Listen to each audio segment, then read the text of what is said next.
مسافر کے لیے روزہ رکھنا بہتر ہے یا نہ رکھنا؟ ہم سب جانتے ہیں کہ ہر عاقل بالغ مرد اور عورت کے اوپر روزہ فرض ہے، لیکن اگر وہ مسافر ہے تو اللہ تبارک تعالیٰ نے اس کے لیے رخصت دی ہے. اسی لیے فرمایا کہ فمن کان منکم مریضا او علی سفر فعدۃ من ایام اخر. دوسری جگہ فرمایا یا ایھا الذین آمنوا کتب علیکم الصیام کما کتب علی الذین من قبلکم لعلکم تتقون ایام معدودات فمن شہد منکم الشہر فلیصم ومن کان مریضا او علی سفر فعدۃ من ایام اخر. کہ رمضان کے روزے یہ اللہ تبارک تعالیٰ نے فرض کیے ہیں، ہاں، لیکن کوئی مریض ہو اور علی سفر، جب سفر میں ہو تو اللہ تبارک تعالیٰ نے اسے رخصت فرمایا کہ وہ پھر دوسرے ایام میں ان کی قضا کر لے گا. سوال کیا تھا؟ مسافر کے لیے روزہ رکھنا بہتر ہے یا نہ رکھنا؟ تو اللہ تبارک تعالیٰ نے وہ ایک رخصت دے دی کہ مسافر روزہ رکھنے میں، اس مسافر اور مریض کے لیے روزہ رکھنے میں اختیار ہے، چاہے تو رکھے اور چاہے تو نہ رکھے جو ہے. اچھا، اب کون رکھے کون نہ رکھے؟ اللہ کے نبی صلی اللہ علیہ وسلم کی ایک حدیث مطلب قرآن کریم کی اسی آیت کے اندر ہے کہ یہ وہ شخص کے لیے جو رکھتا ہے اس کے حق میں بہتر ہے. معنی یہ ہے بہتر کس کے حق میں ہوگا؟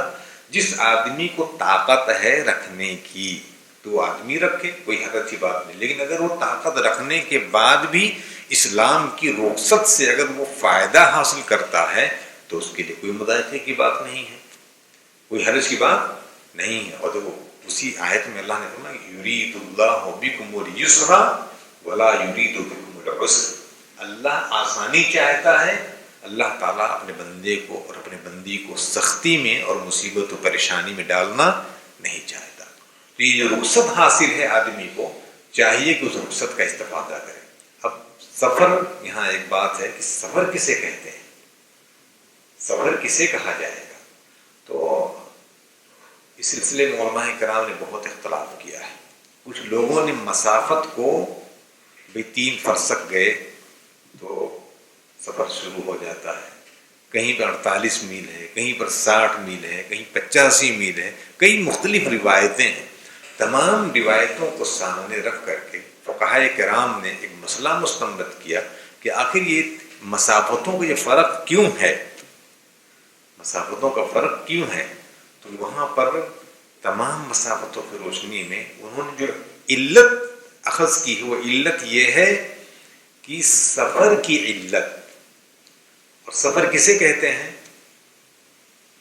سفر اسے کہا جاتا ہے کہ جس کو لوگ سفر سمجھتے ہیں. جو ہے میں اس کی مثال اگر آپ لوگوں کو دوں، مثال یوں سمجھ لیجئے، ابھی نیٹ کا زمانہ ہے اور اگر آپ جی پی ایس اگر یہ کریں کہ بھئی یہاں سے بمبئی، ہاں سی ایس ٹی اگر یہاں آپ وہاں پر فکس کر لیں اپنی گاڑی کے لیے تو اس میں بتائے گا کہ اگر آپ بائک سے جائیں گے تو 40 منٹ لگیں گے، اگر آپ جو اپنے کار سے جائیں گے تو اس میں اتنے لگیں گے، اس میں اگر بس سے اور ٹرین سے جائیں گے تو اس میں اتنا وقت لگے گا، پیدل جائیں گے تو یہاں سے سی ایس ٹی 40 کلومیٹر ہے، اس کے لیے آپ کو تقریباً 4 سے 5 دن لگیں گے.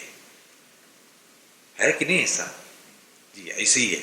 تو اب جو آدمی جس کو بائک سے جانا ہے ممبئی، ظاہر سی بات اس کو جانے کے لیے کتنا، تقریباً 1 گھنٹہ، اس کے لیے زیادہ سے زیادہ 1.5 گھنٹہ. اور جس آدمی کو پیدل جانا ہو تو اس کو 4-5 دن چاہیے.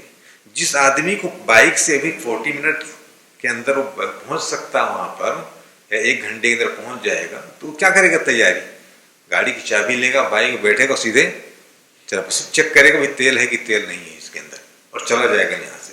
اور جو آدمی بیچارہ پیدل جانا چاہے گا وہاں تو کیا کرے گا؟ ارے 4 دن کی مسافت ہے، ہاں، اور اس کے لیے کرایہ بھاڑا، اس کے لیے ایک جوڑی کپڑے، پھر اس کے پاس جوزہ لیرا توشہ، ساری چیزیں جو ہے وہ جمع کرے گا کہ وہاں جائیں گے تو یہ ہوگا.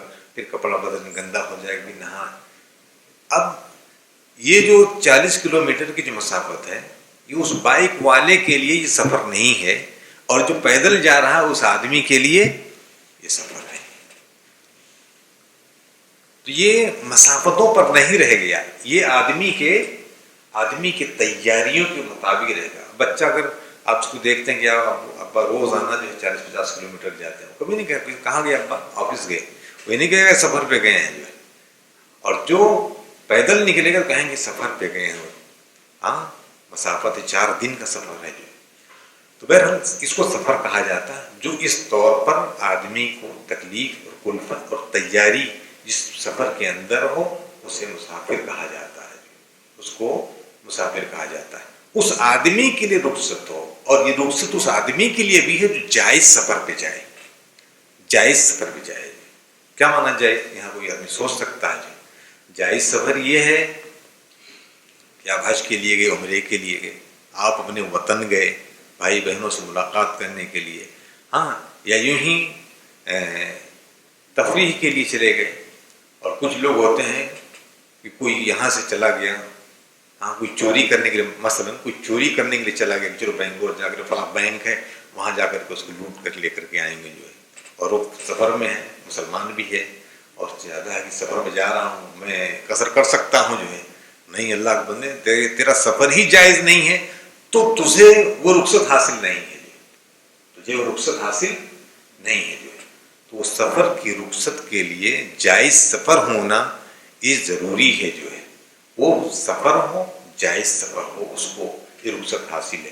تو فرمایا کہ فمن کان منکم مریضا او علی سفر فعدۃ من ایام اخر، تو مسافر کے لیے اللہ نے رخصت دی ہے، وہ دوسرے ایام میں اس روزے کی قضا کرے گا جو اس کے لیے قضا ہے، اور اگر رہتا ہے تو کوئی حرج کی بات نہیں۔ ایسے اللہ نے غزوے کے موقع پر صحابہ رسول اللہ وما منا صائم الا رسول اللہ، کہ ہم میں سے کوئی روزے دار نہیں تھا۔ غالباً غزوہ تبوک کے موقع پر صحابہ کہتے اس قدر حدت و گرمی تھی کہ ہم لوگ اپنے ہاتھ کو اپنے سروں کے اوپر رکھ لیتے تھے، اور ہم میں سے کوئی بھی روزے سے نہیں تھا سوائے رسول صلی اللہ علیہ وسلم کے۔ تو صحابہ روزے سے نہیں تھے اور اللہ کے نبی صلی اللہ علیہ وسلم روزے سے تھے۔ تو اگر آپ کو برداشت ہے، آپ سفر میں روزہ رکھتے ہیں تو بہتر ہے آپ کے لیے، ہاں اگر رخصت کا فائدہ حاصل کرتے ہیں تو بہتر ہے، اور اگر آپ کو طاقت ہے آسانی سے آپ رکھ سکتے ہیں تو وہ آپ کے حق میں بہتر ہے، وہ آپ کے حق میں بہتر ہے۔ اسلام کی سہولتوں کا استعمال کرنا اسلام میں جائز ہے۔ اس میں اگرچہ علماء نے اختلاف کیا، کچھ لوگ کہتے ہیں نہیں سفر میں جو رخصت ہے اس رخصت پر لازم ہے کہ رخصت ہی آپ استعمال کرو، اسی لیے کہتے ہیں کہ سفر میں گئے تب بھی 4 رکعت نماز ہی پڑھیں گے جو ہے، نہیں رخصت دیا اللہ نے تو رخصت کا فائدہ حاصل کیجیے، اور اگر کوئی 4 پڑھ لیتا ہے تو کوئی حرج کی بات نہیں ہے جو۔ اللہ کے نبی کی زندگیوں میں بھی ایسے واقعات ہوئے ہیں، اور اس مسئلے کو لے کر کے آج ہم مسلمانوں کے اندر بڑی فرقہ بندیاں ہو گئی ہیں، ہاں 4-2 کی لڑائی میں آج جو ہے وہ 4 ہو گئے ہیں سب۔ تو ہمیں دین میں جہاں رخصت ہے اس رخصت کا ہمیں فائدہ حاصل کرنا چاہیے۔ یرید اللہ بکم اليسر ولا یرید بکم العسر، اللہ آسانی چاہتا ہے، اللہ مشکل نہیں چاہتا۔ رخصت ہے تو روزہ رکھ سکتے ہیں، اور نہیں رکھ سکتے ہیں تو آپ روزہ نہ رکھیے، رمضان کے بعد اس کی قضا کر لیں گے۔ ایک اور حدیث دیکھیں، حمزہ بن عمرو الاسلمی یہ بڑے روزے دار تھے جو ہے، یعنی ہم صرف رمضان کے روزے نہیں ہمیشہ یہ روزہ رکھا کرتے تھے جو ہے۔ تو کہہ رہے ہیں کہ انہ قال یا رسول اللہ اجد بی قوتنا علی الصیام فی السفر، کہ سفر میں روزہ رکھنے کی طاقت رکھتا ہوں، فہل علی جناح، تو کیا میرے اوپر کوئی گناہ ہے؟ اللہ کے رسول نے فرمایا کہ یہ رخصت من اللہ، یہ اللہ کی طرف سے رخصت ہے، فمن اخذ بها فحسن، جو جس نے روزہ رکھا اس نے اچھا کیا، ومن احب ان یصوم فلا جناح علیہ، یعنی جو رخصت استعمال کیا اس نے اچھا کیا، اور جس نے نہیں رکھا اس نے کوئی گناہ کا کام نہیں کیا۔ تو رخصت ہے، اس رخصت کا آدمی فائدہ حاصل کرے۔ اللہ علیہ وسلم نے اسی لیے صحیح بخاری کے اندر عائشہ رضی اللہ تعالیٰ عنہا کی روایت ہے، آپ نے فرمایا کہ ان شئت فصم وان شئت فافطر، کہ اگر تم چاہتے ہو تو روزہ رکھو، وان شئت فافطر، اور اگر تم چاہتے ہو تو روزہ نہ رکھو، افطار کر لو، تمہارے اوپر ہے۔ ای ذالک ایسر علیک فافعل، جو چیز تمہارے لیے آسانی ہو وہ آسانی آپ استعمال